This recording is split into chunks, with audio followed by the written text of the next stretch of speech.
Mi ex dijo que nunca sería nadie, así que el día de mi boda ella fue la mesera que servía a los invitados. Eres un mediocre, me había dicho Sandra esa mañana. Un simple mecánico que nunca llegará a nada. No solo me había dejado en la calle, se encargó de cerrarme todas las puertas. Los rumores sobre supuestos robos de piezas en mi antiguo trabajo se esparcieron rápidamente. Ningún taller mecánico de la zona quería contratarme. Dormí 3 semanas en mi Chevrolet oxidado, duchándome en un gimnasio barato y comiendo una vez al día. Los $500 se esfumaron entre comida y gasolina. Las deudas comenzaron a acumularse mientras Sandra presumía su nuevo novio ejecutivo en redes sociales.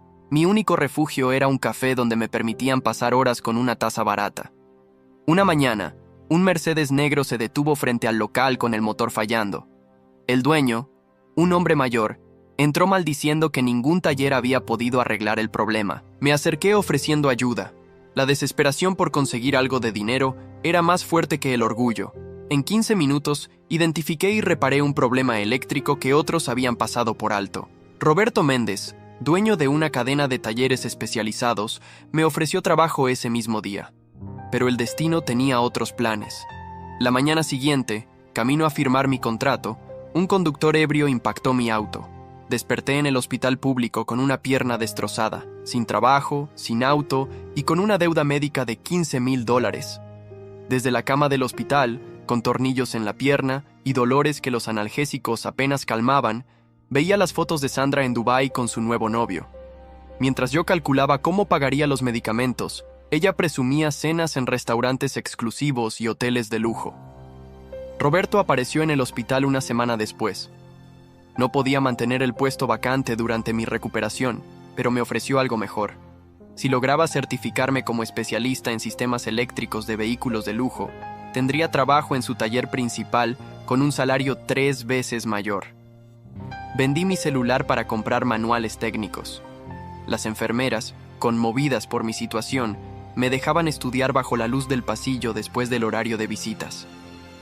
Entre puntos de sutura y dolorosas sesiones de fisioterapia, memorizaba diagramas eléctricos y sistemas de inyección. Sandra apareció en el hospital 2 semanas después, no para verme, sino presumiendo su anillo de compromiso. La vi desde lejos, riendo con sus amigas mientras señalaba mi habitación. Su risa resonó por el pasillo. ¿Ven? Les dije que terminaría así. Esa noche, con la pierna palpitando de dolor y el orgullo por el suelo, hice una promesa. No solo me recuperaría, me convertiría en alguien que Sandra jamás imaginó que podría ser. Lo que no sabía era que el camino hacia esa promesa estaría lleno de más obstáculos de los que podía imaginar. Durante mi recuperación en el hospital, las cosas empeoraron. La deuda médica seguía creciendo y el dolor en la pierna era insoportable. Los médicos mencionaron que podría necesitar otra cirugía, otros $10,000 que no tenía. Sandra se había encargado de difundir entre nuestros conocidos que mi accidente había sido por conducir ebrio, aunque los reportes policiales decían lo contrario. Una mañana, mientras estudiaba mis manuales técnicos, una enfermera nueva entró a mi habitación. Elena, según indicaba su gafete, revisó mis signos vitales en silencio. Al ver los libros esparcidos sobre mi cama, se detuvo. ¿Estudiando sistemas eléctricos a las 3 de la mañana? Preguntó mientras ajustaba mi suero. Le expliqué mi situación, esperando la misma mirada de lástima que recibía de todos. En cambio, Elena se sentó al borde de mi cama y comenzó a hacerme preguntas sobre los diagramas. Resultó que su padre había sido mecánico antes de fallecer. Durante sus descansos, Elena comenzó a traerme manuales antiguos que había guardado de él. Estudiábamos juntos mientras ella hacía sus rondas nocturnas. Por primera vez desde el accidente, sentí que alguien realmente creía en mí. La vida, sin embargo, tenía otros planes. Una tarde, Roberto apareció con noticias devastadoras. Su taller principal había sufrido pérdidas significativas. El puesto que me había prometido ya no existía. Tendría que empezar desde abajo, con un salario mínimo, si quería una oportunidad. Esa misma noche, Sandra apareció en mi habitación. No venía sola. Su prometido ejecutivo quería conocer al perdedor del que tanto le había hablado. Los vi desde mi cama, ella colgada de su brazo, ambos vestidos como si fueran a una gala. Vine a decirte que nos casamos el próximo mes, anunció Sandra con una sonrisa maliciosa. Pensé que deberías saberlo, ya que alguna vez creíste que tendrías una oportunidad conmigo. Su prometido, un hombre que aparentaba 10 años más que ella, me miró con una mezcla de lástima y desprecio. Sandra me contó sobre tus problemas, dijo, sacando su billetera. Quizás esto ayude con tus deudas. Dejó $200 sobre mi mesa de noche. Elena entró justo en ese momento. Sin decir palabra, tomó el dinero y se lo devolvió al prometido de Sandra.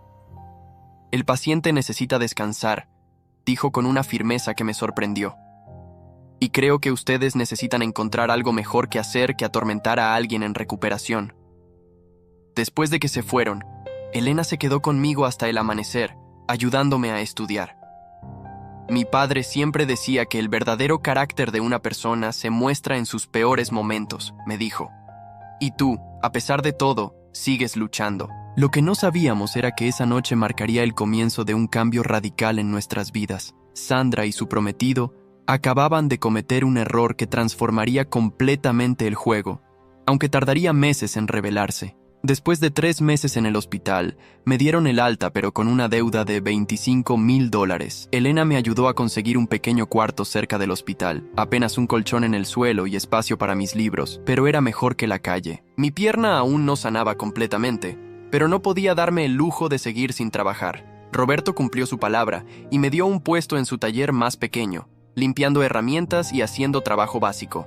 El salario apenas cubría el alquiler y la comida, mucho menos los pagos del hospital. Cada noche, después de 12 horas de trabajo, estudiaba hasta quedarme dormido sobre los manuales. Elena seguía visitándome después de sus turnos, me traía comida del hospital y me ayudaba a estudiar. Una noche, mientras repasábamos sistemas de inyección, me contó algo que cambiaría todo.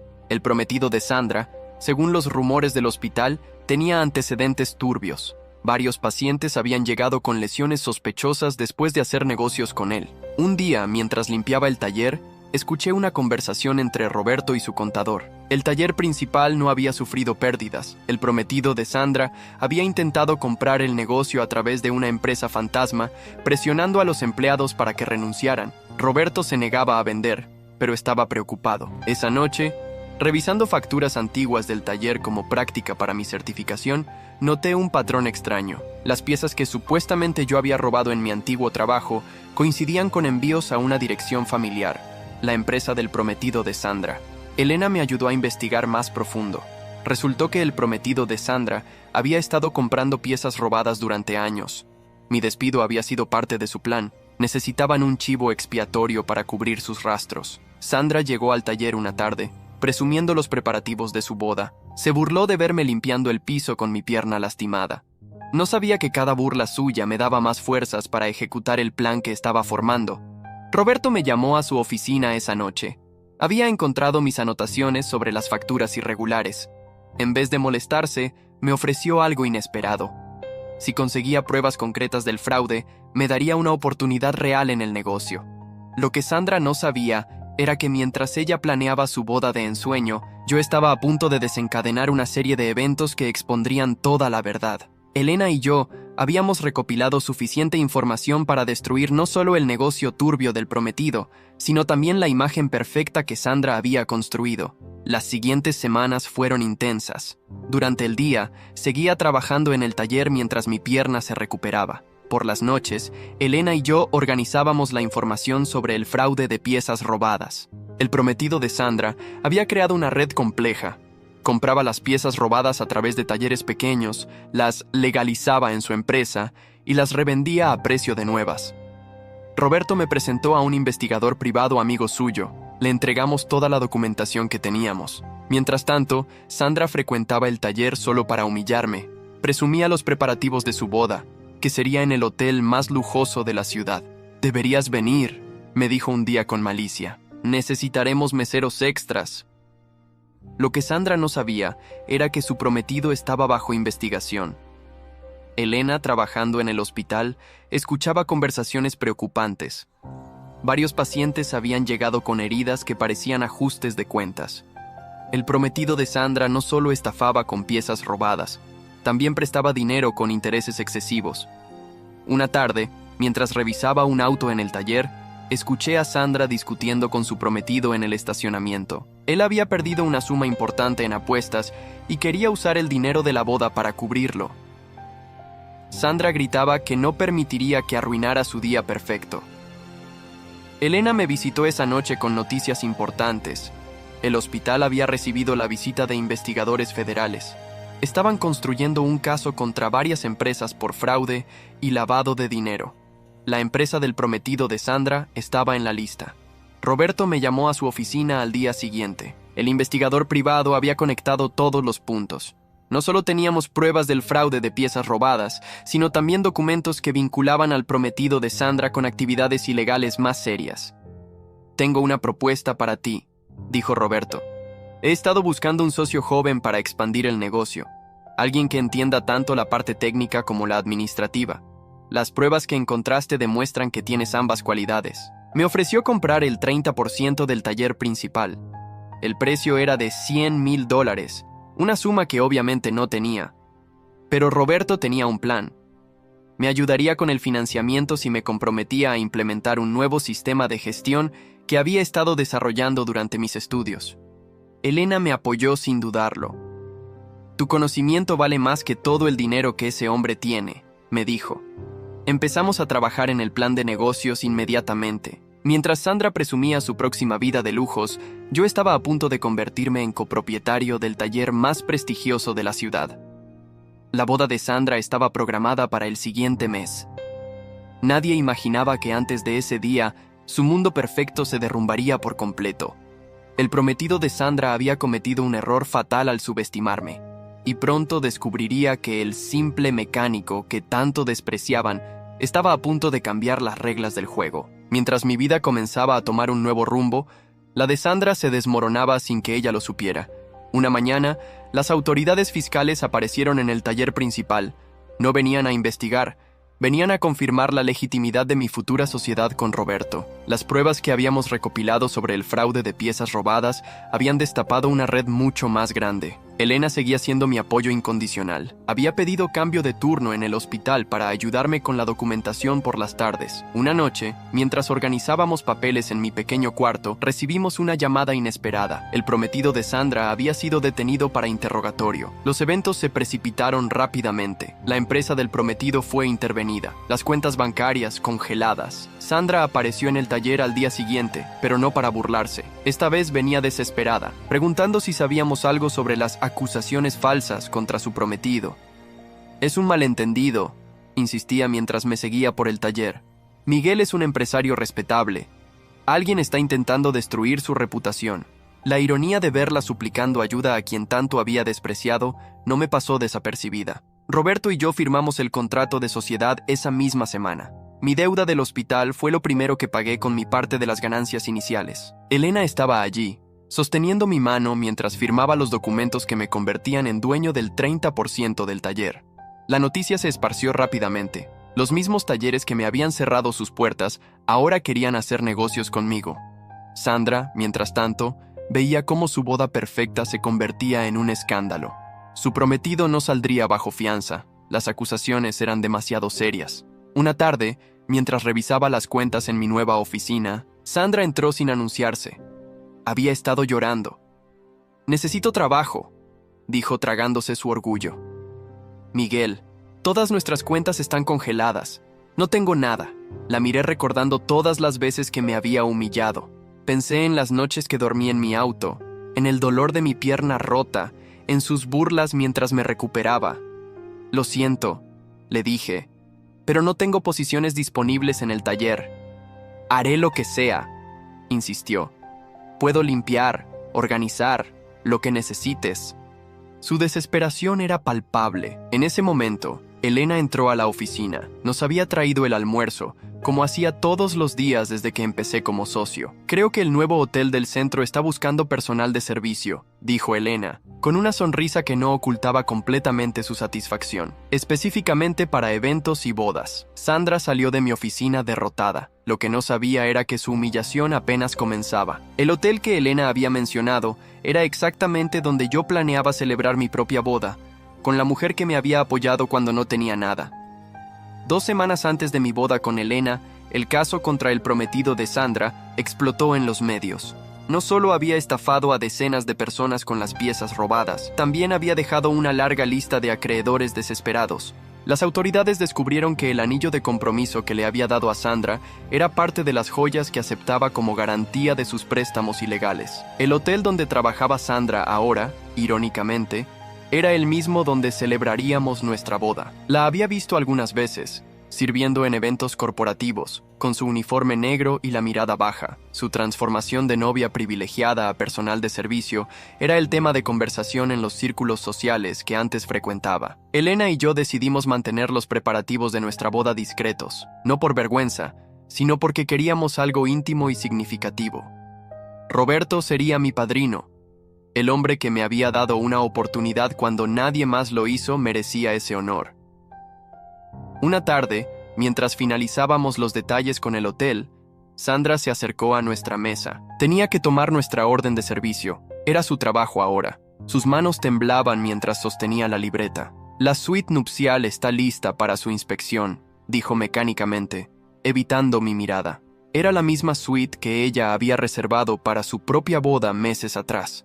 Elena, mostrando más compasión de la que yo tendría, la trató con respeto profesional. Pero Sandra no pudo mantener la compostura. En medio de la reunión, se quebró. ¿Cómo lo hiciste?, preguntó, lágrimas rodando por sus mejillas. ¿Cómo pasaste de ser nadie a tenerlo todo? La respuesta vino de Elena. Nunca fue nadie. Tú simplemente no supiste ver su valor. Lo que sucedió después cambiaría completamente el rumbo de los eventos. Sandra tenía información que podría afectar a más personas involucradas en los negocios turbios de su ex prometido, y estaba dispuesta a hablar. Sandra reveló que su ex prometido tenía una red más profunda de lo que imaginábamos. No solo estafaba con piezas robadas, había montado un esquema que involucraba a varios empresarios respetados de la ciudad. Me entregó una USB con correos electrónicos, transferencias bancarias y documentos comprometedores. Miguel me hacía guardar copias de todo, dijo entre sollozos. Decía que era nuestro seguro, pero nunca entendí contra qué nos estábamos asegurando hasta ahora. La información era explosiva. Varios dueños de talleres mecánicos aparecían en los documentos, incluyendo a mi antiguo jefe, el que me había despedido por las mentiras de Sandra. Estaban todos conectados en una red de fraude que se extendía por toda la ciudad. Elena, con sus contactos en el hospital, confirmó parte de la historia. Varios de los empresarios mencionados habían estado involucrados en accidentes sospechosos con sus trabajadores. El esquema era más oscuro de lo que pensábamos. Roberto convocó una reunión urgente. La información que teníamos podría hacer caer a media industria automotriz de la ciudad, pero también nos ponía en riesgo. Ya habían intentado sabotear nuestro taller 2 veces en la última semana. Tienen que cancelar la boda, insistió Roberto.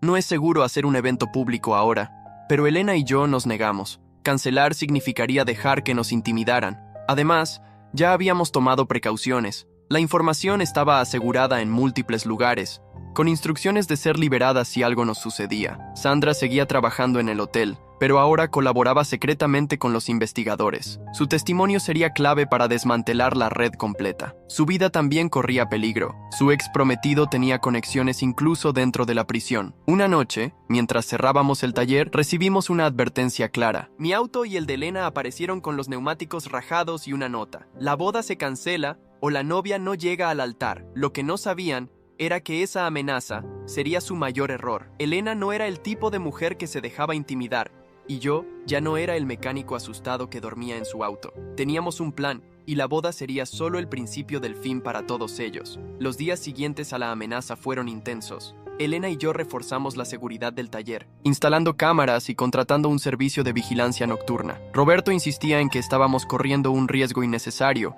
pero algo había cambiado en nosotros desde que recibimos esa nota amenazante. Durante una tarde particularmente ocupada en el taller, Sandra apareció sin previo aviso. Su rostro mostraba signos de preocupación mientras cerraba la puerta tras de sí. Miguel intentó contactarme desde la cárcel. Susurró, mirando nerviosamente alrededor. Dice que sabe que estoy hablando con ustedes. Me amenazó con revelar información sobre mi familia si no retiro mi testimonio. Elena, que había venido a traerme el almuerzo, escuchó todo desde la oficina. Se acercó con esa calma que la caracterizaba cuando tomaba decisiones importantes. Sandra, necesitamos que mantengas tu posición en el hotel, dijo Elena. La boda será la trampa perfecta para exponerlos a todos. El plan era arriesgado pero brillante. La mayoría de los empresarios involucrados en el esquema fraudulento habían confirmado su asistencia a nuestra boda. Era un evento social que no podían permitirse perder sin levantar sospechas. Lo que no sabían era que cada mesa Cada rincón del salón estaría monitoreado. Roberto finalmente entendió nuestra estrategia y comenzó a colaborar activamente. Su experiencia en el negocio nos permitió identificar quiénes serían los más propensos a actuar bajo presión. Una semana antes de la boda, recibimos la confirmación que esperábamos. Elena había instalado un sistema de rastreo en su teléfono después de las amenazas, y detectamos que alguien la estaba siguiendo en sus trayectos al hospital. No eran amateur, sabían cómo mantener distancia y cambiar vehículos. La tensión alcanzó su punto máximo cuando descubrimos que uno de nuestros proveedores más confiables estaba filtrando información sobre nuestros movimientos. Lo confronté en su oficina, y su confesión reveló algo que no esperábamos. El esquema no solo involucraba piezas robadas, sino también seguros fraudulentos de vida. Los accidentes en los talleres no eran coincidencia. Sandra, desde su posición en el hotel, confirmó que varios de los involucrados habían reservado habitaciones para la noche de la boda. Estaban planeando algo, y nosotros necesitábamos estar un paso adelante. Elena y yo pasamos noches enteras perfeccionando cada detalle. No solo estábamos organizando una boda, estábamos preparando una operación que podría desmantelar años de corrupción. Cada invitado, cada mesa, cada momento estaba calculado. La noche anterior a la boda, mientras revisaba los últimos detalles de seguridad en el taller, recibí una llamada de un número desconocido. Era la voz de Miguel llamando desde la prisión. «Todavía estás a tiempo de cancelar todo», dijo con una calma perturbadora. «Sandra no es la única que guarda secretos». ¿Elena sabe realmente todo sobre tu pasado? Esa amenaza final confirmó que habíamos tocado un nervio. Estaban desesperados, y los desesperados cometen errores. Mientras colgaba el teléfono, una certeza se instaló en mi mente. La boda no sería el final de esta historia. Sería el comienzo de su caída. El día de la boda amaneció con una calma engañosa. Mientras me ajustaba el traje frente al espejo, repasaba mentalmente cada detalle del plan. Roberto llegó temprano al taller, donde nos preparábamos. Los equipos de vigilancia están en posición, informó, mostrándome las ubicaciones en su teléfono. El detective García confirmó que sus hombres estarán mezclados entre los meseros. Sandra había enviado un mensaje críptico la noche anterior. 3 habitaciones reservadas a último momento, nombres falsos. Sabíamos que estaban planeando algo, pero no podíamos imaginar la magnitud de lo que enfrentaríamos. Elena me llamó desde el hospital. Había insistido en completar su turno de la mañana para no levantar sospechas. Su voz sonaba tensa. «Acabo de ver a Martínez, el dueño del taller donde trabajabas», dijo. «Está internando a su esposa por una supuesta intoxicación. Me pareció muy conveniente que justo hoy no pueda asistir a la boda». Esa información activó todas las alarmas. Martínez era uno de los principales involucrados en el esquema de seguros fraudulentos. Su ausencia significaba que algo grande se estaba gestando. Mientras conducía hacia la iglesia, noté un auto que me seguía a distancia. No era el mismo que había estado vigilando a Elena. Estos eran nuevos. Tomé un desvío no planificado y confirmé mis sospechas. 3 vehículos diferentes me estaban siguiendo. En la iglesia, los invitados comenzaron a llegar. Reconocí varios rostros de los documentos que Sandra nos había entregado. Empresarios respetados, dueños de talleres, incluso un par de abogados conocidos por defender casos de fraude. Todos estaban allí, observando, esperando. Roberto se acercó discretamente. «Acabo de ver a 2 tipos sospechosos cerca de la entrada lateral. Llevan paquetes que no quiero imaginar qué contienen». El plan original era simple. La boda serviría como trampa para reunir evidencia y testimonios. Pero ahora enfrentábamos algo más oscuro. No solo querían impedir la boda, planeaban un ejemplo público. Elena llegó al fin, radiante en su vestido blanco. Al verla caminar hacia el altar, todas mis dudas se disiparon. Habíamos llegado demasiado lejos para retroceder. La ceremonia comenzó, y con ella, el verdadero desafío. Sandra, desde su posición como mesera, nos hizo una señal discreta. Había movimiento en las habitaciones reservadas. Los hombres de Martínez estaban tomando posiciones. Durante el intercambio de votos, noté movimientos sospechosos en los laterales de la iglesia. Elena también lo percibió. Su mano apretó la mía con más fuerza. Los invitados comenzaron a inquietarse, algunos revisando constantemente sus teléfonos. Entonces, justo cuando el sacerdote preguntaba si alguien se oponía a la unión, las puertas laterales se abrieron de golpe. No eran los hombres que esperábamos, eran agentes federales. La operación que habíamos planeado durante semanas se había transformado en algo mucho más grande. El caos se desató en segundos. Varios invitados intentaron huir, solo para encontrarse con más agentes en todas las salidas.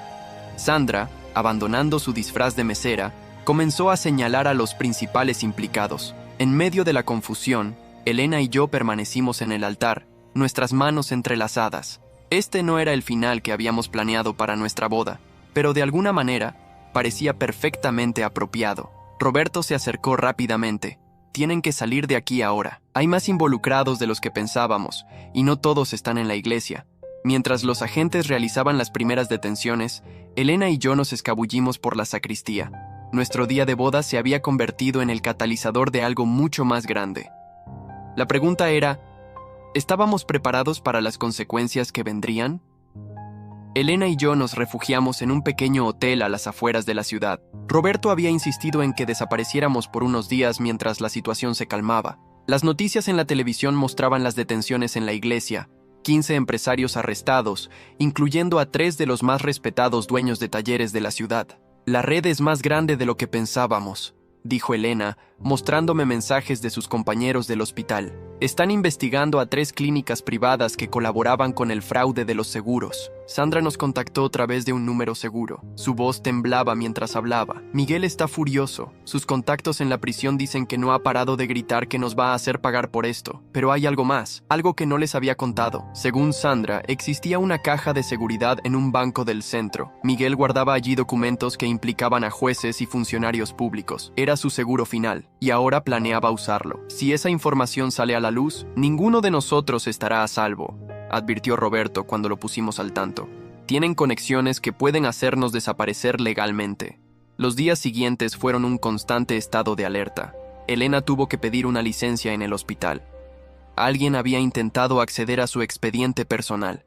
El taller seguía funcionando, pero bajo estrictas medidas de seguridad.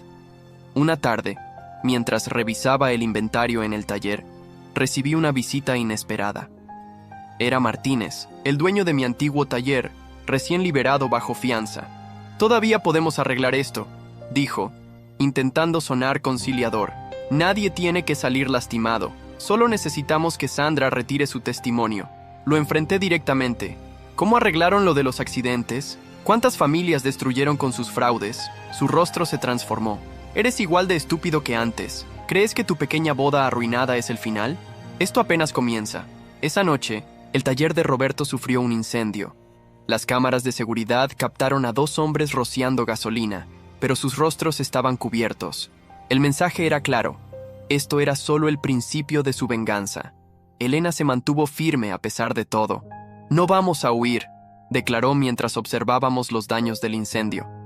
«Si corremos ahora, nunca dejarán de perseguirnos». Sandra seguía trabajando en el hotel, ahora bajo protección policial. Su posición nos permitía monitorear las reuniones que los implicados mantenían, intentando reorganizarse tras los arrestos. Una mañana, Elena recibió un sobre en el hospital. Contenía fotos de nosotros, de Roberto, de Sandra, todas tomadas en los últimos días.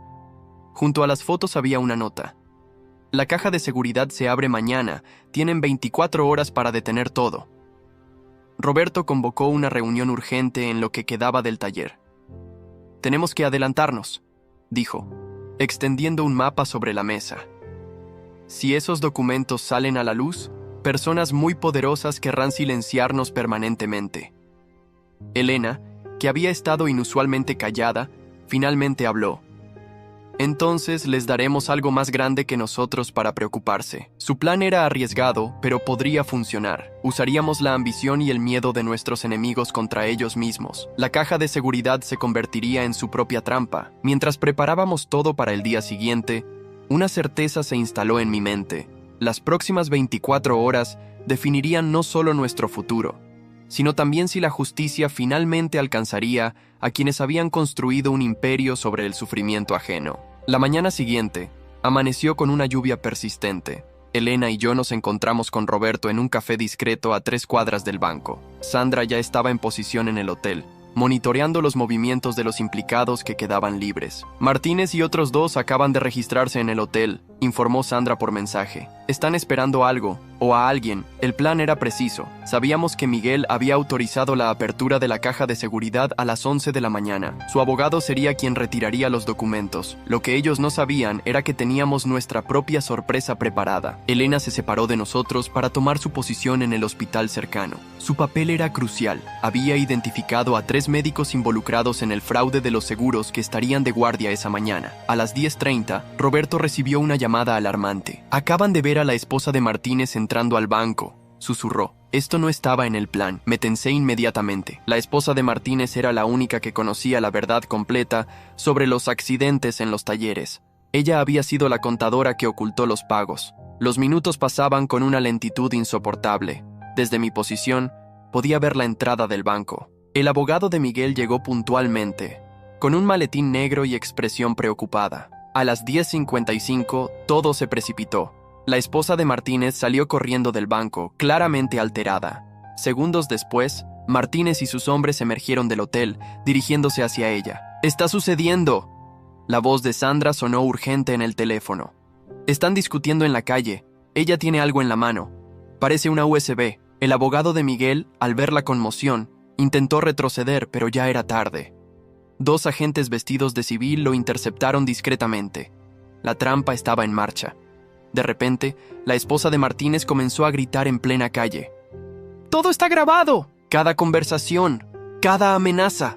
Martínez intentó silenciarla, pero ella se zafó de su agarre. «Tú mataste a esas personas. Los accidentes fueron planeados». El caos se desató en segundos. Los hombres de Martínez intentaron contener a su esposa, mientras el abogado de Miguel trataba desesperadamente de alcanzar la puerta del banco. En ese momento, Elena dio la señal desde el hospital. Las ambulancias comenzaron a llegar, aparentemente respondiendo a una emergencia, pero en realidad transportaban más agentes federales. Martínez, acorralado, sacó un arma. El pánico se apoderó de la calle. Su esposa aprovechó la confusión para lanzar la USB hacia donde yo estaba oculto. Todo sucedió en cuestión de segundos. Me lancé a recuperar la USB mientras los agentes reducían a Martínez. Su esposa gritaba nombres, fechas, detalles que incriminaban a todos los involucrados. El abogado de Miguel intentó huir, pero resbaló en el pavimento mojado. De su maletín cayeron documentos que se esparcieron por la acera. Eran los registros originales de los fraudes, los que planeaban usar para chantajear a los demás. Roberto apareció a mi lado, protegiéndome mientras asegurábamos la evidencia. «Esto no ha terminado», murmuró. «Miguel aún tiene una última carta que jugar». Como confirmando sus palabras, mi teléfono vibró con un mensaje de Sandra. «Miguel se escapó de la prisión. Viene hacia acá». La noticia de la fuga de Miguel desató el caos total. Los agentes comenzaron a establecer perímetros mientras Martínez, ya esposado, sonreía con una calma perturbadora. «Deberían preocuparse más por su amiga enfermera», dijo con una mueca. Miguel siempre tuvo una obsesión especial con los hospitales. Mi sangre se heló. Elena seguía en el hospital, coordinando con los médicos que colaboraban con la investigación. Intenté llamarla, pero su teléfono daba ocupado. Roberto reaccionó rápido. «Ve por Elena. Sandra y yo nos encargamos de asegurar la evidencia».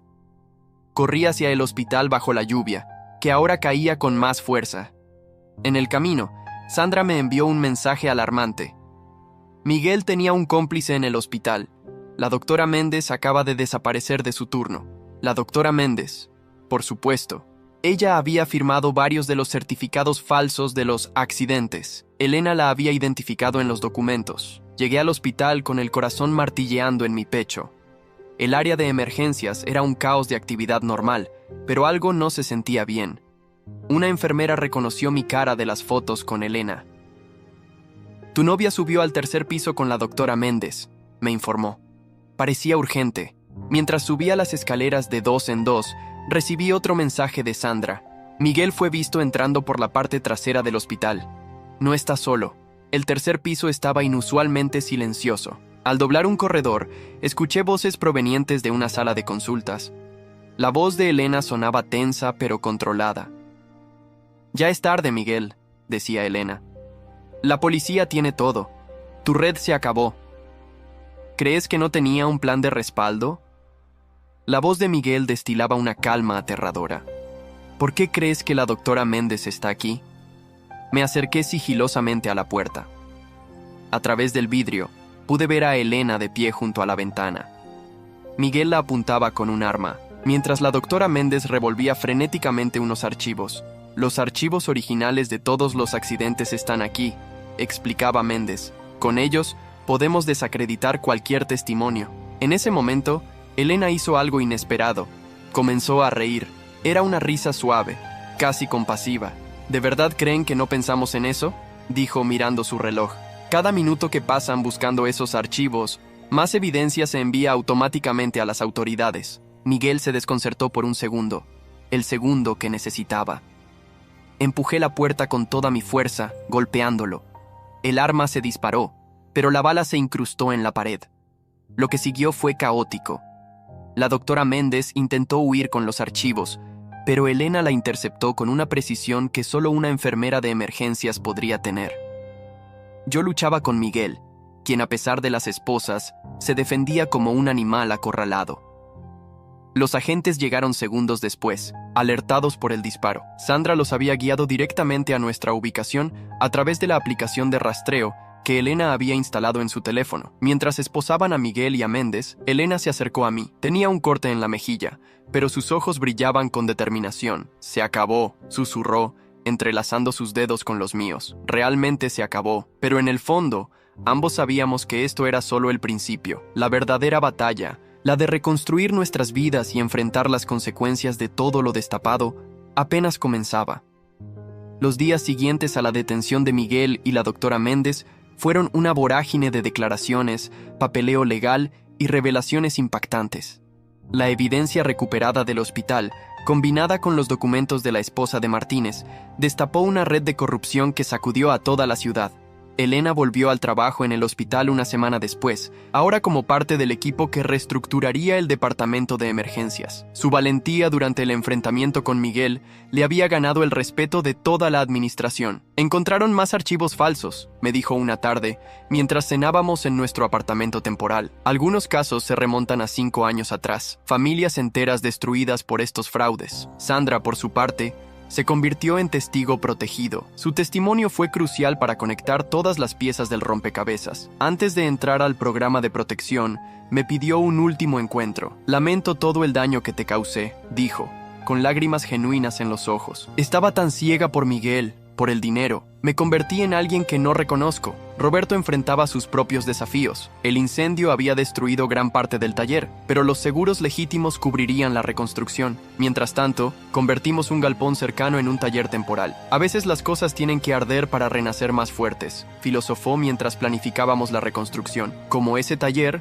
nosotros también nos renovamos. La esposa de Martínez se convirtió en una aliada inesperada. Su decisión de entregar la evidencia había sido el punto de quiebre. Durante su testimonio, reveló cómo su esposo había pasado de ser un mecánico respetable a un criminal despiadado. «El primer accidente fue realmente un accidente», declaró ante los investigadores.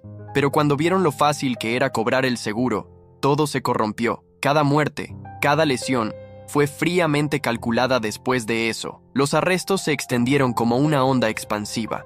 3 jueces fueron suspendidos pendientes de investigación. 5 clínicas privadas fueron intervenidas. La red que Miguel y Martínez habían construido se desmoronaba pieza por pieza. Elena y yo finalmente pudimos retomar los planes de nuestra boda, aunque de una manera muy diferente a la original. Decidimos hacer algo íntimo, solo con las personas que realmente importaban. Esta vez sin infiltrados ni cámaras ocultas», bromeó Elena mientras revisábamos la nueva lista de invitados. Una tarde, mientras supervisaba las reparaciones del taller, recibí una visita inesperada. Era el hijo de una de las víctimas de los accidentes fraudulentos. «Mi padre murió en uno de sus talleres», dijo sin preámbulos. «Quiero que sepas que tu decisión de enfrentarlos nos dio paz a muchas familias». Sus palabras me golpearon con fuerza. En medio de todo el caos y el peligro, a veces había olvidado por qué comenzamos esta batalla en primer lugar. No era solo por venganza o justicia personal. Era por todas las vidas destruidas por la codicia de estos hombres. El juicio contra Miguel y sus cómplices se extendió por 3 meses. Cada día revelaba nuevos detalles sobre la profundidad de sus crímenes. Las familias de las víctimas llenaban la sala del tribunal, sus rostros reflejando años de dolor y preguntas sin respuesta. Elena testificó sobre los patrones que había notado en emergencias, pacientes que llegaban con lesiones sospechosamente similares, siempre de los mismos talleres. Su testimonio profesional fue demoledor para la defensa. No eran accidentes aislados, explicó ante el juez. Era un patrón sistemático de lesiones calculadas para maximizar los pagos de seguros sin matar a las víctimas. Roberto aportó su experiencia técnica, demostrando cómo los accidentes habían sido meticulosamente planificados. Cada fallo mecánico, cada pieza defectuosa, había sido diseñado para causar el daño exacto que buscaban. La doctora Méndez, enfrentando sus propios cargos, finalmente se quebró. Reveló cómo el esquema había comenzado como algo pequeño, certificados médicos exagerados para cobrar seguros menores. Pero la ambición de Miguel lo transformó en algo monstruoso. Me prometió que nadie moriría. Sollozó durante su testimonio. Pero cuando la primera víctima falleció, Miguel solo vio una oportunidad para aumentar las ganancias. Martínez recibió 50 años de prisión. Miguel, como cerebro de la operación, fue condenado a 65. La doctora Méndez negoció una sentencia menor a cambio de su cooperación total. La reconstrucción del taller avanzaba bien. Decidimos renovarlo completamente, convirtiéndolo en un espacio más moderno y seguro. Roberto insistió en instalar paredes de cristal en el área de reparación. Que todos puedan ver cómo trabajamos, dijo. La transparencia será nuestra mejor defensa contra la desconfianza. Elena y yo nos casamos en una ceremonia pequeña en el jardín de sus padres. Sandra, desde su nueva vida en el programa de protección, envió una carta que Roberto me entregó durante la recepción. Encontré la paz que buscaba, escribió. Espero que ustedes también la hayan encontrado. El hijo de la víctima que me había visitado se convirtió en cliente regular del taller. Más que eso, se convirtió en un amigo. Su presencia era un recordatorio constante de por qué la honestidad y la integridad no eran negociables. Una tarde, mientras cerrábamos el taller renovado, Elena me sorprendió con una noticia que lo cambiaría todo. Estaba embarazada. En medio de tanto caos y oscuridad, la vida encontraba una manera de recordarnos que siempre hay esperanza. Construiremos algo diferente para él, dije, abrazándola. Algo limpio, honesto. La ciudad comenzaba a sanar de las heridas que Miguel y su red habían causado. Las familias afectadas recibieron compensaciones, aunque ninguna cantidad de dinero podría devolverles lo perdido. 5 años han pasado desde que todo terminó. El taller se ha convertido en uno de los más respetados de la ciudad. Roberto se jubiló el año pasado, dejándome como único propietario, aunque sigue visitándonos casi todos los días, especialmente para ver a mi hijo Lucas, de quien se ha convertido en una especie de abuelo adoptivo. Elena continúa en el hospital, ahora como jefa del departamento de emergencias. Su experiencia con el caso de los fraudes la llevó a implementar nuevos protocolos de seguridad y verificación. Cada vez que llega un accidente de taller, hay un proceso especial de documentación y seguimiento. Una mañana tranquila, mientras desayunábamos en familia, el noticiero local transmitió algo que capturó nuestra atención. Miguel había muerto en prisión. No fueron las circunstancias dramáticas que algunos podrían esperar. Un simple ataque cardíaco mientras cumplía su sentencia. ¿Cómo te sientes?, me preguntó Elena esa noche, después de acostar a Lucas. En paz, respondí, y era verdad. La muerte de Miguel no trajo satisfacción ni alegría, solo la certeza de que ese capítulo de nuestras vidas estaba definitivamente cerrado. Martínez sigue cumpliendo su condena.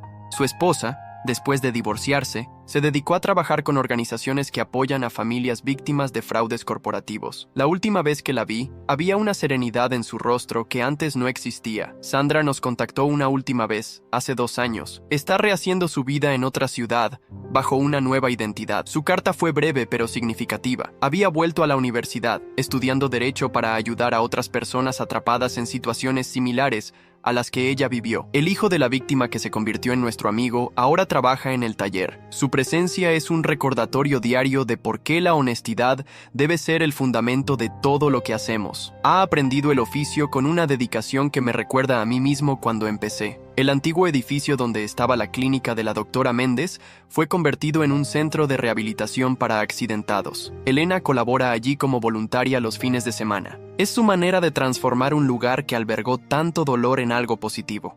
Lucas está creciendo en un ambiente muy diferente al que yo conocí. Cada mañana, cuando lo llevo al taller conmigo, veo en sus ojos la misma pasión por los autos que yo tenía a su edad. Pero también le enseñamos sobre integridad, sobre hacer lo correcto aunque sea difícil.